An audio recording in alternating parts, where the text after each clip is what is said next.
Hello my YouTube family, welcome to Harshishu diaries. ఇది వచ్చేసి day 3 of Tirupati. దీంతో మన తిరుపతి సిరీస్ కంప్లీట్ అయిపోతుంది. మార్నింగ్ లేచి ఇంకా ఫ్రెష్ అయ్యి సేర్ ఆఫీస్ సైడ్ అయితే వెళ్ళాము. ఇంకా బ్రేక్ఫాస్ట్ చేసేసి రూమ్కి అయితే రిటర్న్ వచ్చేసాము.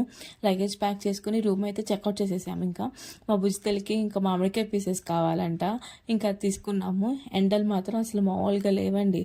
ఇంకా బస్సులో అయితే కింద తిరుపతికి అయితే వెళ్ళిపోయాము. ఇంకా ట్రైన్కి చాలా టైం ఉందని చెప్పేసి మా హస్బెండ్ కపిల్ తీర్థం టెంపుల్కి అయితే వెళ్దాము అన్నారు. సో ఇంక వెళ్ళిపోయాము. చాలా పీస్ఫుల్గా ఉంది టెంపుల్ మాత్రం. ఇంకా మా పాప అయితే ఆ వాటర్లోనే ఉంటానంటది, అస్సలు రాదనమాట. ఇంకా ఆ తర్వాత బయటకు వచ్చేసి ఇంకా ఆటో మాట్లాడుకుని స్టేషన్ దగ్గరికి అయితే వెళ్ళిపోయాము. స్టేషన్ దగ్గరలోనే మంచి హోటల్ చూసుకుని లంచ్ అయితే చేసేసాము. లంచ్ చేసేసాక మళ్ళీ స్టేషన్కి అయితే రీచ్ అయిపోయాము. ట్రైన్ అయితే స్టార్ట్ అయిపోయింది. ఇంకా మా బుడ్డది పడుకుంది. ఇంకా మేము అలా రిలాక్స్ అవుతున్నాము. వెళ్తూ వెళ్తూ ఒక బ్యూటిఫుల్ సీనరీ అయితే చూసాము. అసలు సన్సెట్, హిల్స్, వాటర్ చూడండి ఎంత బాగుందో. ఇంకా తర్వాత డిన్నర్ చేసేసి అయితే పడుకున్నాము. ఇంకా నెక్స్ట్ డే మార్నింగ్ 5కి లింగంపల్లిలో దిగామన్నమాట.